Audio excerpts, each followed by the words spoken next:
Hello everyone, welcome back to my channel. आज हम future tense के बारे में जानेंगे, जिसे हिंदी में हम भविष्य काल कहते हैं। So let's begin. जैसा कि आप सब स्क्रीन पर देख रहे हैं, future tense is divided into 4 parts. First is future indefinite, future continuous, future perfect and fourth one is future perfect continuous. First example is Geeta will study, अर्थात गीता पढ़ेगी। लेकिन बच्चों, यहाँ पे हमें ये नहीं क्लियर है कि गीता कब पढ़ेगी। उसका कोई टाइम हमें यहाँ पर नहीं दिखाया गया है। इसका टाइम इनडेफिनिट है, इसलिए इसको हम फ्यूचर इनडेफिनिट में कैटेगराइज करते हैं। Second is Geeta will be studying, मतलब गीता पढ़ रही होगी। जैसे हम किसी को बताते हैं कि कल अगर इस समय तुम आओगे तो वह पढ़ाई कर रही होगी, तो बात हम फ्यूचर की यहाँ पर कर रहे हैं और ये भी बता रहे हैं कि वह इस समय काम कर रही होगी, तो यहाँ पर हम इसे फ्यूचर कॉन्टिन्यूअस में रखेंगे। Third one is Geeta will have studied, मतलब यहाँ भी हम फ्यूचर की ही बात कर रहे हैं, यानी आने वाले कल की, कि जब इस समय तक गीता पढ़ाई कर चुकी होगी, तो यहाँ पर इसे हम फ्यूचर परफेक्ट में रखते हैं। Fourth one is Geeta will have been studying since morning. यहाँ पे बच्चों हम फिर से फ्यूचर की ही बात कर रहे हैं और बता रहे हैं कि कल गीता सुबह से पढ़ाई कर रही होगी। तो आई होप यहाँ पर आप सभी को एग्जाम्पल से फ्यूचर टेंस के सभी पार्ट्स क्लियर हो गए होंगे। तो चलिए let's clear it with some examples. Will have been, shall have been. क्या कल तुम इस समय सो रहे होगे? Will you have been sleeping at this time tomorrow? नहीं, शायद मैं इस समय पढ़ रहा हूँगा। No, probably I shall have been studying at this time. Sita 10 बजे से उसका इंतज़ार कर रही होगी।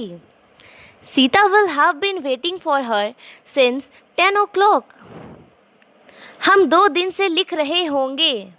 We shall have been writing for 2 days.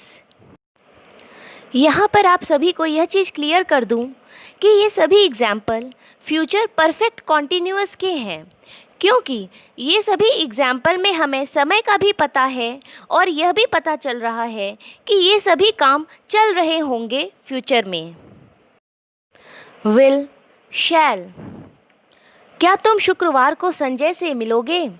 Will you see Sanjay on Friday? क्या तुम खेलोगे? Will you play? क्या मैं यहाँ खेलूँ? Shall I play here? अगले सप्ताह मैं मुंबई चला जाऊंगा। I shall go to Mumbai next week. यहाँ पर मैं आप सबको ये क्लियर कर दूँ कि ये सभी एग्जाम्पल फ्यूचर इंडेफिनिट टेंस के हैं। Will be, shall be. क्या हम शिमला बार बार आते रहेंगे? Shall we be coming to Shimla again and again? मैं खुश रहूँगा। I shall be happy. वह खिलाड़ी बनेगा। He will be a player. वह क्यों अनुपस्थित रहेगा? Why will he be absent? Will have, shall have. क्या वह बाजार से आ चुकी होगी? Will she have returned from the market? क्या वह जा चुकी होगी? Will she have gone? हमें शांति मिलेगी। We shall have peace. मुझे सफलता मिलेगी। I shall have success. यहाँ पर दिए हुए सारे ही एग्जाम्पल्स फ्यूचर परफेक्ट टेंस के हैं। Read it carefully. I shall not play, he will not play.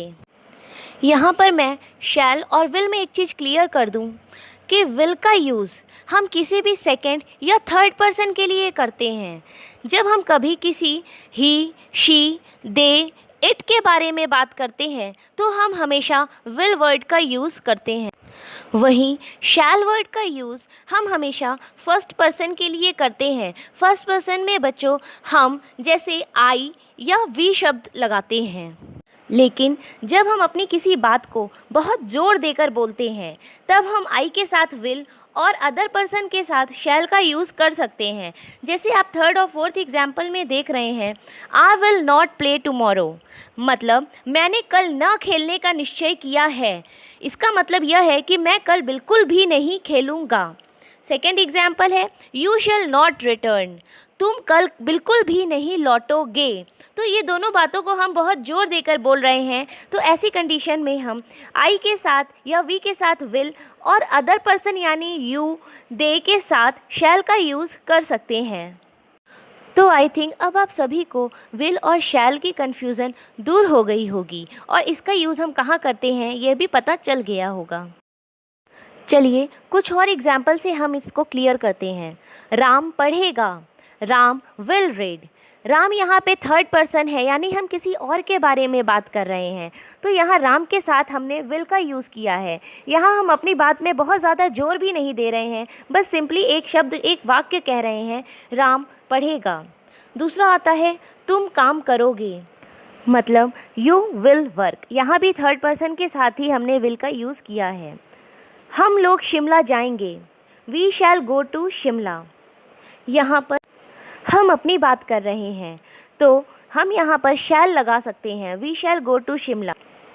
मैं आपकी मदद करूँगा, यहाँ भी मैं फर्स्ट पर्सन है, यानी हम लोग अपनी जब बात करें तो हम शैल लगाते हैं, जैसा कि मैंने पहले ही बताया है, आई शैल हेल्प यू।